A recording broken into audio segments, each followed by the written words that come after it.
one.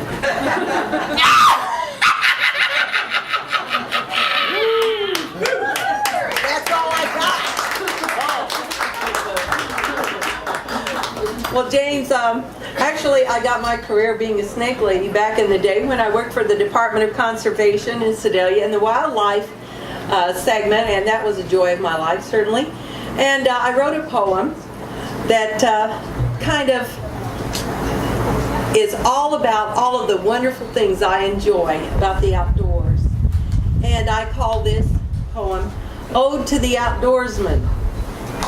Oh, tell me what outdoorsmen know of winter orange and compound bows, of invisible bodies in camo suits, of hiking for miles in too tight boots, of tree stands, duck blinds, and runny noses, of frozen breath and numbing toeses, of turkey calls or evasive bucks, of posted limits on redneck ducks, of lucky hacks and magic lures, of jewelweed poison ivy cures, of hooks and sinkers, skeeters and bugs, of I'd rather be fishing coffee mugs. Outdoorsman, does this come to mind? The sterno can you couldn't find? The rocks that grew beneath your tent? Another sleepless night was spent, swapping lies and up to all hours. No regrets of those days without showers. Latrine duty served in an ivy patch, and another week of itch and scratch. Bedrolls balloon when removed from their packs, never again to fit into those sacks. Hot dogs, s'mores, and a Coleman lamp, the serenity of a saluted camp. Outdoorsmen, do you know of these? Of submerged rocks and low-limbed trees, of portages and canoes that leak, of wet tennis shoes with a permanent squeak, of floats and paddles and occasional dunk, of waterlogged treasures long since sunk, of turtles and trout who would share their stream, of a chance to dally, drift and dream, of skinned shins and knees smattered with scars, of suspect overdose on granola bars, of floating buddies, friendship treasured, of the good times had that can't be measured. Outdoorsman, tell me, could you choose if this way of life you stood to lose? Would you give it up for lesser joys, your rods or guns, your man-sized toys, your protected rights upheld a day by the MDC and the NRA? I think not, friend, for I know you as well as you know me, and we'll remain outdoorsmen throughout all eternity.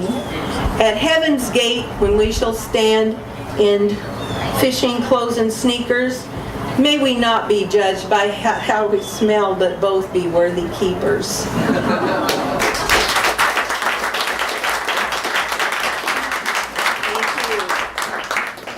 Well, in the spirit of the day, since we have this beautiful birthday party for Spofest, I wrote a poem just for Spofest. I hope you enjoy this. It has a very simple title, which is from Very Simple Me. Happy birthday, Spofest. Spofest celebration, a birthday was at hand. 2 years of merrymaking and the party would be grand. James planned the details carefully with no stone left unturned. Last moment tweaks fell into place with no thought or concern. Readers armed with manuscripts of thought-provoking prose entertained the audience as each in turn arose. Doug Nybert pleased the masses with his Western cowboy style. Debbie Nolan rocked the house with laughing faces full of smiles. Faith enhanced her spoken words with images as well. Tony blessed us with his music and the stories he could tell. Intermission flowed most smoothly as the guests milled round about. Clinking drinks and conversation loudly filled the room throughout. The gathering was festive and the table nicely set. With offering of refreshment, every appetite was whet. The crowd regrouped for readings as they wandered to their chairs. A second round of authors was prepared to meet them there. Connie took the stage a-shaken, with her face an ashen gray. I don't know how to tell you this. I've lost my visual aid. I brought him here tied up real tight as she showed an empty bag. But he's not here now. He's running loose, and folks, this ain't no gag. The crowd jumped quickly to their feet, and they danced around in fright. Spo Snake was loose. The guests went wild, their frenzy to ignite.